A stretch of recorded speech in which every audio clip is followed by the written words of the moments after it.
life. Call your grandmothers or your mothers-in-law if you have them. Just spread that message of love. Let them know how much they've meant to you, the role that they've played in your life, and just don't go a day without letting them know how much you appreciate them.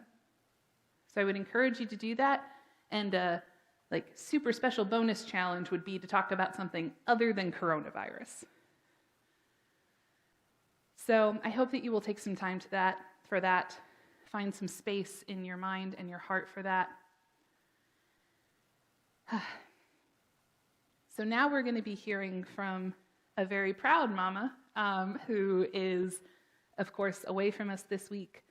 But we look forward to this message from Pastor Michelle that talks about Christ as the cornerstone and the foundation. I'm reading from 1 Peter from the Message. Welcome to the living stone, the source of life. The workman took one look and threw it out, but God set it in the place of honor. Present yourselves as building stones for the construction of a sanctuary vibrant with life, in which you'll serve as holy priests, offering Christ-approved lives up to God. The scriptures provide precedent for this. Look, says God, I'm setting a stone in Zion, a cornerstone in the place of honor. Whoever trusts in this stone as a foundation will never, ever have cause to regret it. To you who trust him, he's a stone to be proud of. But to those who refuse to trust him, the stone that the workman threw out is now the chief foundation stone. For the untrusting, it's a stone to trip over, a boulder blocking the way. They trip and fall because they refuse to obey, just as predicted. But you are the ones chosen by God, chosen for the high calling of priestly work, chosen to be a holy people, God's instruments, to do God's work and to speak out for God, to tell others of the night and day difference God made for you. From nothing to something, from rejected to accepted. We say it a lot in songs, often enough. Jesus is the rock. Jesus is my foundation. We sang about that a few minutes ago in that hymn. I think what Jesus points to, though, is something even more solid. Jesus' life and ministry were all about teaching people that their life in God is the bedrock on which they can build everything else. Those who follow Jesus find him and the work of God through him to be key to that life. The cornerstone, as the scripture says. The keystone, as folks in Pennsylvania might say. The rock that holds it all together. As the scripture has made its way through my heart and spirit this week, I've been struck with that foundation image and the sense of permanence and stability the proper foundation can provide for all of us. Without a proper foundation, nothing we build can last. It's a painful lesson we often gain by making the mistake of building poorly first. Jesus' whole ministry was about bringing people back to the point where they are building or rebuilding a strong foundation in the life that God calls each one of us to. Jesus is a first century voice that carries on the long, deep tradition of the prophets, calling people to examine their lives and their behaviors and to remember the covenant with God that they're part of through their tradition and through their heritage and history. Every one of the Old Testament prophets do this, call people back to that foundation. And then they challenge people to do the work necessary to stabilize that foundation, even if it means a cost, even if it means demolishing part of it in order to rebuild a stronger one. Nate and I have that experience at the farm. The foundation on this house that was built in 1830 or thereabouts has issues. One part of it, holding up the outside wall of the kitchen, had been built at one point very poorly as only a half wall on dirt. By the time we bought the house, it was sliding into the basement. Much consultation with builders later and much fussing over the cost of it all, we ended up not taking the first recommendation to simply shore it up, build up under it, and stabilize it. We ended up having the whole thing torn out. The unexpected result, something we never had in the plan or the budget, was that we could build a new foundation wall anywhere we wanted.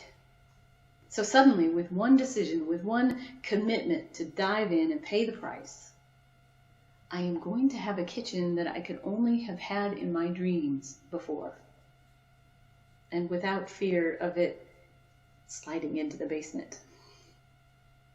Now that is a very first world privileged example to use, I know. But as I look at photos of the original foundation and then photos of the new concrete foundation wall, the point the scripture makes about foundations of faith really stand out for me. They're really evident. Now I'm still in Atlanta, well, at the moment, staying with my father through this hospice time. We don't know a timetable. We don't know from day to day what better or worse might look like. Right at this moment, we are visiting my sister because he could. Whether that would be true next week, we don't know. In the meantime, we're watching lots of documentaries and old movies, which I enjoy but rarely have the time for. With this whole foundation piece banging around in my head and my heart, I was taken by one of these shows we saw early this week. National Geographic has a pretty incredible show I've not seen before called Draining the Oceans.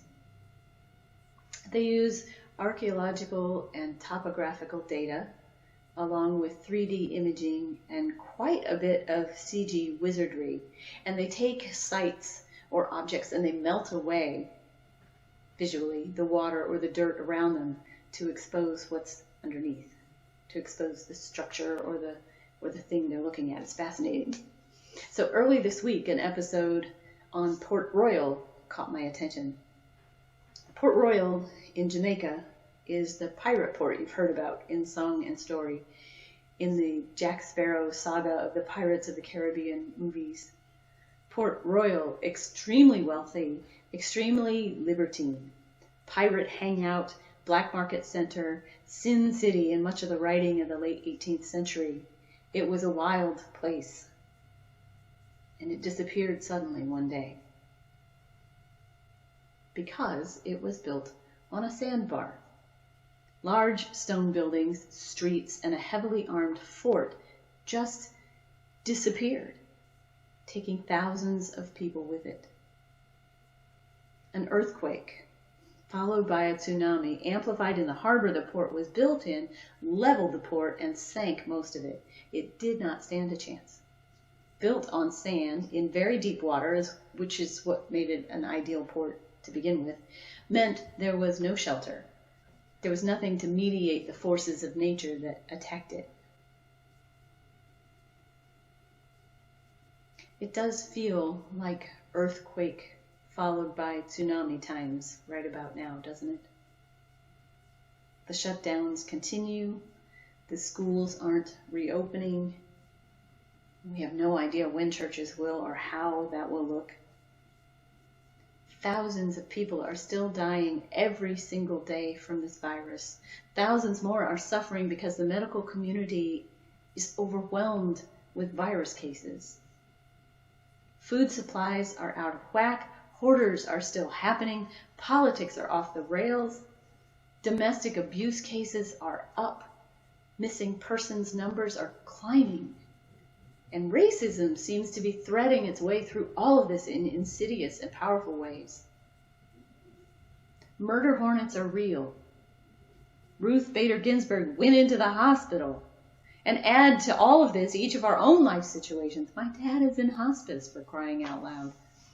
People I know are getting serious cabin fever and doing things they never would have thought of. I'm actually starting to get very, very worried about Betty White.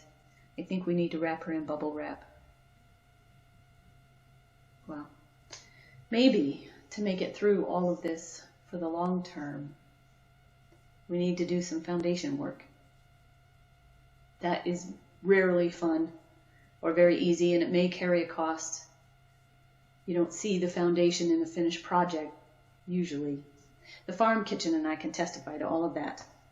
But it's important to ask, have you looked at your foundation lately? What kind of work is needed? Are you finding it difficult in these times to maintain your relationship with God? Is it hard to trust that even in these times, God is with each of us? Are you finding it impossible to turn over all your worry and all your fear to God because you don't know what God will do with it, or if God will do anything with it? Now, you may just find you need to repoint the stones here and there. You have maybe forgotten to read the Bible lately, or you've put off prayer until last on your list each day. Or you've forgotten to look around you for where God is at work in your world, in your life, in your family, in your home. That's pretty easily fixed. Shore it up, get back on track. Or you may find, as you take a look, that you need to demolish the whole thing and start over. Reevaluate the way you're spending your time. Reconsider the priorities you're ordering your days by. It may be time to take a good look at how what we're doing with each day is an expression of what's important to us. And then, if that's not providing a solid enough foundation for your spirit and your life in these trying times, it may be time to bring out the wrecking ball and start over. It's daunting. But Jesus made the point more than once, and to every kind of person in every kind of condition, it is never too late. It is never too late to return to God, to make God the foundation of everything we are. God is ready and waiting always to put us back on solid ground. Thanks be to God for that. Amen.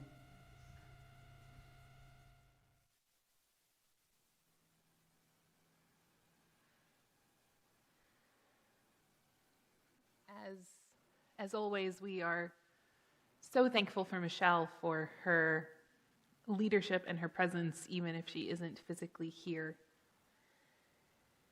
As we prepare for this time of prayer, I would invite those of you who are participating in the live stream to send requests there that we can lift up as a congregation and as a body of faith. Please do remember that there are some issues with privacy concerns. Maybe don't share somebody's full name or story if you haven't received their permission.